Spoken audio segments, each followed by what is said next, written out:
Why space? Why do you think it's important for us to have quick access to low Earth orbit? Well, I mean, actually, technically, I mean, with Tesla and Solar City, they're about helping to solve the sustainable energy problem. So we're trying to make progress on that front with those companies. With SpaceX, it's trying to help solve the kind of spacefaring problem. I mean, I think that a future where we're a spacefaring civilization and a multi-planet species is a very exciting, inspiring, awesome future. And in order for that to happen, we've got to dramatically improve the cost of spaceflight. And that's why SpaceX exists, is to try to lower the cost of spaceflight, which we've made some progress in doing, but still I would call out improvements thus far evolutionary, not revolutionary. But with a lot of continued work, I mean, I think there's the potential for order of magnitude or greater improvements. Reusability being key to all of that, of course.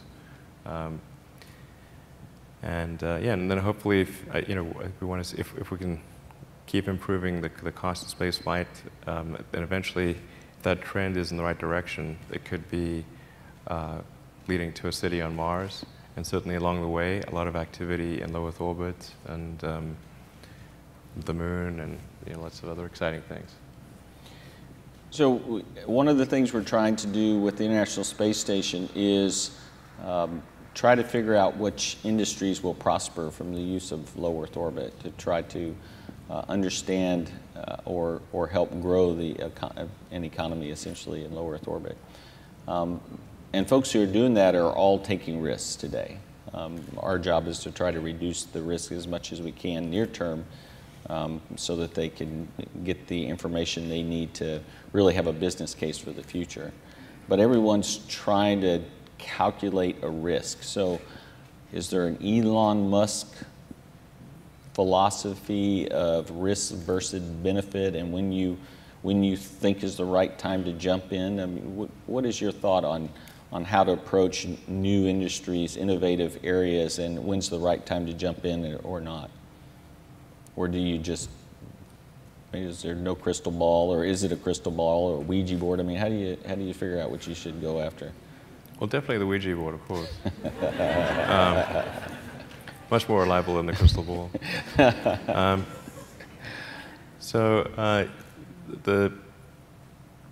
mean, I don't really like risk for risk's sake or anything. And I do think that a lot of things are very risky with a low chance of success. But if you want to try to come up with an innovative breakthrough, that's going to be how it is. Anything which is significantly innovative is going to come with a significant risk of failure. But if you've got to take big chances in order for the potential for a big positive outcome. If the outcome is exciting enough, then taking a big risk is worthwhile. Yeah. It's really how I approach it.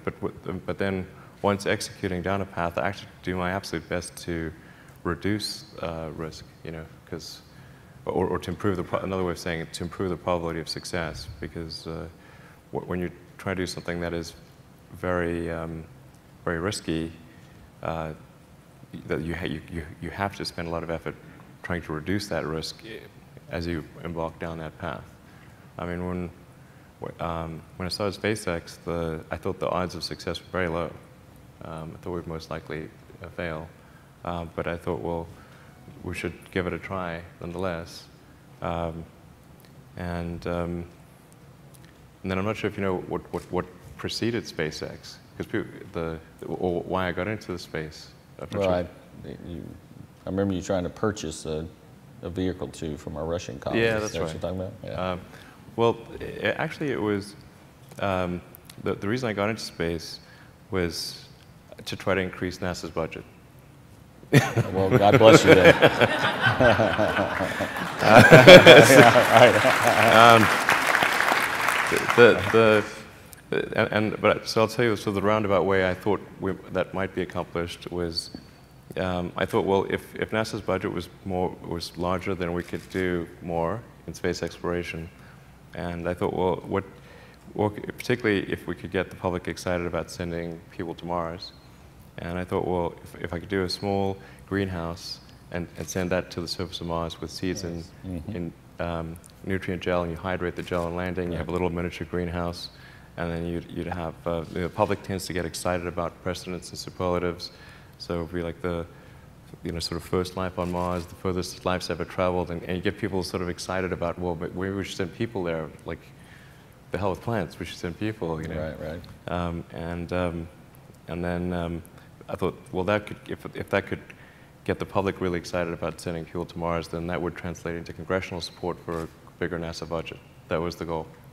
And then I didn't have enough money to buy, and I thought that outcome would have a 100% chance of no commercial success. So the 100% chance of losing all the money. So, so compared to that, SpaceX, which I thought maybe had a 10% chance of success, that was an improvement.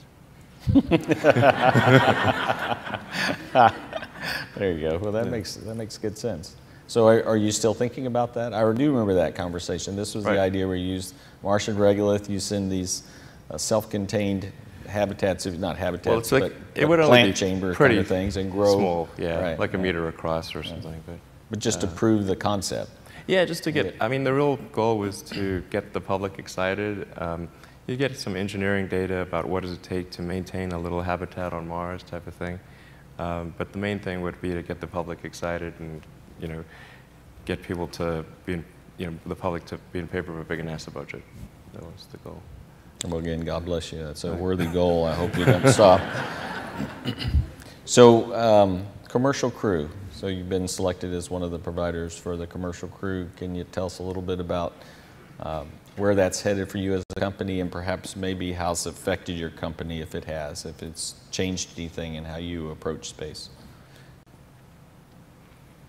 I think things seem to be going fairly well on the commercial crew front. I mean, overall, like there are small disagreements here and there, but overall, I think we very much agree with the way it's being done, yeah, I think it's pretty good. I mean, there are a few things where, like it seems like the amount of sort of mass and volume reserved for poop is too high. Sorry, I don't know if that's like, but that's, there's like little things like that. We're like, well, are they really going to do that much poop? But it's quite a large volume. It really is. But really, they're pretty small disagreements. So I think that it seems to be pretty sensible. And then we did the launch abort test earlier this year, which at the Cape, which actually went pretty well. Yeah, so things are going along, getting pretty exciting. Yeah, I think there's also some potential use for Dragon 2 as a science delivery platform. Going to sort of delivering payloads to Mars or other places. We're in discussion with other parts of NASA about some of those ideas, because the propulsive landing, it could really lower the cost of getting science instruments to various places in the solar system. So that's kind of exciting. So I'm going to come back to that in just a second. But commercial, the crew vehicle versus the Dragon cargo vehicle, clearly there are some significant differences. Yeah. Fairly innovative approach, I think, to abort testing, where traditionally you've seen the jettison rocket on top.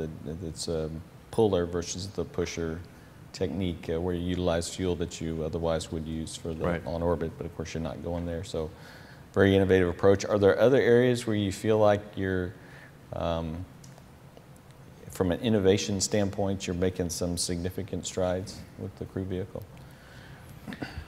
Yeah, I think the big items for, well, the biggest item really for Dragon 2 is the ability to do a propulsive landing.